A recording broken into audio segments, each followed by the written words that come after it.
posted offensive photos and messages on social media. It's come back to haunt them.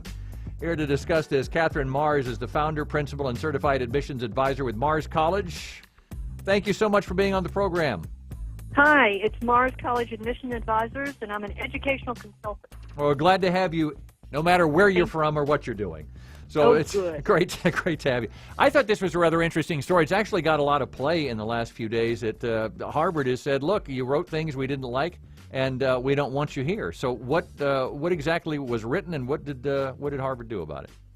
Well, they wrote some pretty offensive things, apparently, and I haven't seen exactly what they wrote, but it was derogatory remarks about Hispanics, derogatory remarks about the Holocaust, shameful, apparently, conversations about child abuse and sexual assault. So it was, in my opinion, and in Harvard's, inappropriate behavior and inappropriate postings. And Harvard had every right to rescind those acceptances.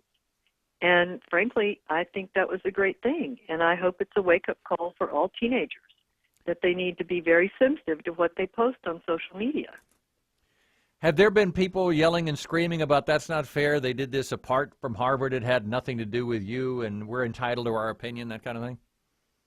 Well, yes.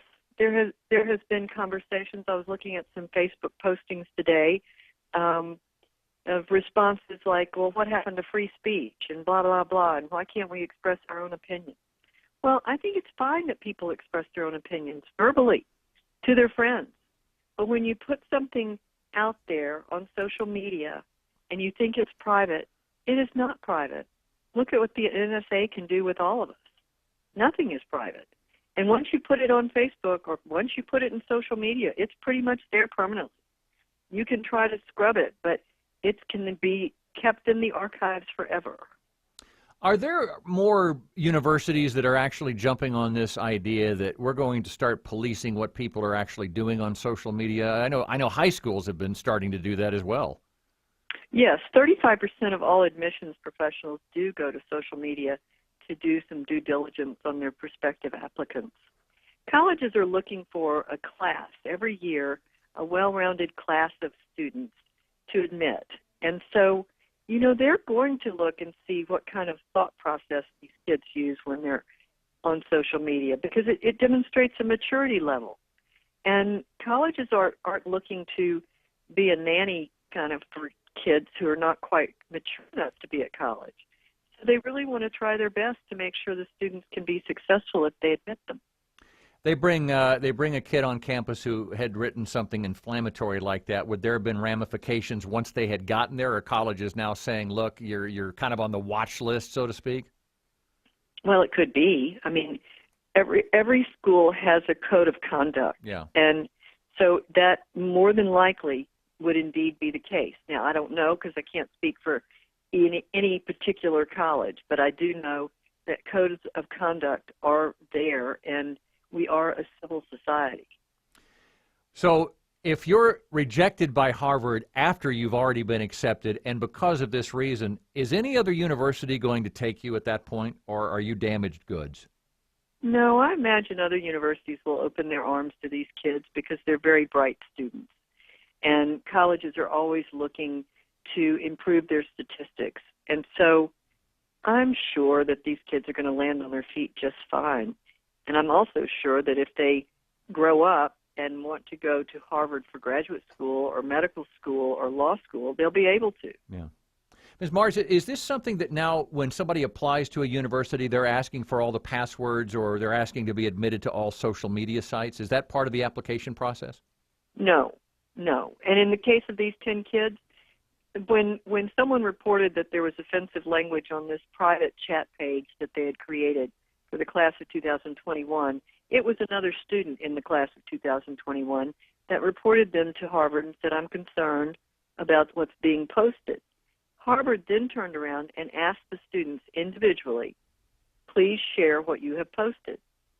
So there was no sneaking around. I mean, they weren't going behind the scene. So, many people have their Facebooks open to anyone. And so colleges don't have to ask, and so far they haven't, to my knowledge, asked for passwords, et cetera, for social media. Should they? Should that be part of an application for college, social media? Just should they be looking at those things?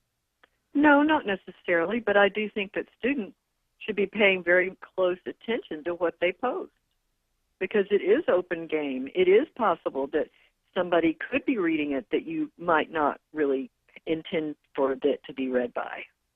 I wonder how the parents in this situation reacted to their kids now being rejected from Harvard. Oh, I'm sure they probably thought they were victims. Well, yeah, and that does seem to be an idea. Nowadays, people do like to play victim. Even if they do something that's trashy like this, it doesn't seem to matter. I'm the victim here. I have the right to have an opinion and such. But apparently, they don't take it to the next step. That's saying other people have a right to react to your opinion. Right. I think that has to do with the issue of parents hovering. Some of their kids are being raised like helicopter parents, and therefore the kids have never had to own anything or be responsible for themselves or their behavior. Have you seen a change in kids over the last 10, 15 years about how, as they come into college, a maturity difference or an attitudinal difference, and maybe a change from adults as well?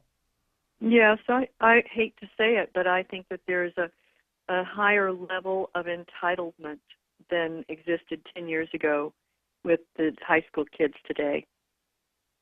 I wonder if we're going to see a change as we see college campuses become what looks like, in some cases, bastions of just unreasonable demands and such made by kids. If there's going to be a blowback on that, a pushback, and colleges will start then coming back and saying, look, we're in control here. We're the adults. We're giving you the education.